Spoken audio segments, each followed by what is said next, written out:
पितृपक्ष श्राद्ध में कौओं को खाना क्यों खिलाया जाता है? पितृपक्ष श्राद्ध 29 सितंबर से शुरू हो गए हैं, जो कि 14 अक्टूबर तक चलेंगे।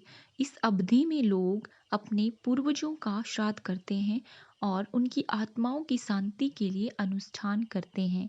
पितृपक्ष में लोग यज्ञ करने के बाद अपने पितृ को जल और अन्न का भोग कौओं के जरिए करवाते हैं।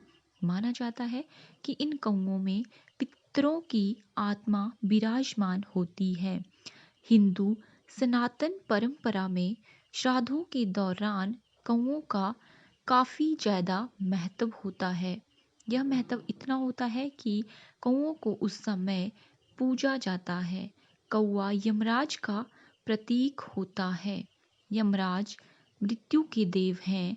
ऐसा कहा जाता है कि अगर कौआ अन्न खा ले तो यमराज भी खुश हो जाते हैं और उनका संदेश उनके पूर्वजों तक पहुंच जाता है। श्राद्ध के दौरान तर्पण में एक थाली कौवे, कुत्ते और गाय के लिए भी निकाली जाती है। अगर कौवे नहीं मिल रहे हैं तो किसी भी पक्षी को भोजन कराया जा सकता है, लेकिन कौओं को ही यह भोजन खिलाया जाए, यही उत्तम होता है। गरुड़ पुराण में लिखा गया है कि कौआ यमराज का संदेश वाहक है। श्राद्ध पक्ष में कौवे को खाना खिलाने से यमलोक में पितृ देवताओं को तृप्ति मिलती है।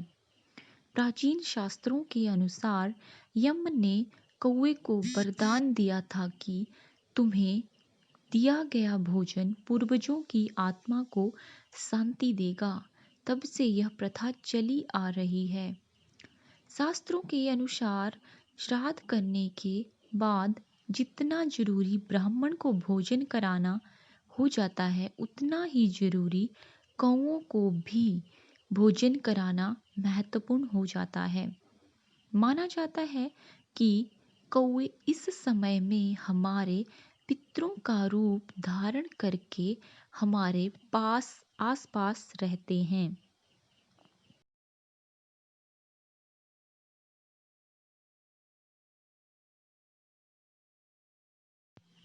एक कथा के अनुसार कहा जाता है कि एक बार कौवे ने माता सीता के पैरों में चोंच मार दी थी। इसे देखकर भगवान श्री राम ने अपने बाण से उसकी आंखों पर वार कर दिया और कौवे की आंख फूट गई। कौवे को जब इसका पछतावा हुआ तो उसने श्री राम जी से क्षमा मांगी। तब भगवान राम ने आशीर्वाद स्वरूप कहा कि तुमको खिलाया गया भोजन पितरों को तृप्त करेगा। भगवान राम जी के पास जो कौवा का रूप धारण करके पहुंचा था, वह देवराज इंद्र के पुत्र जयंती थे। तभी से कौवे को भोजन खिलाने का विशेष महत्व है।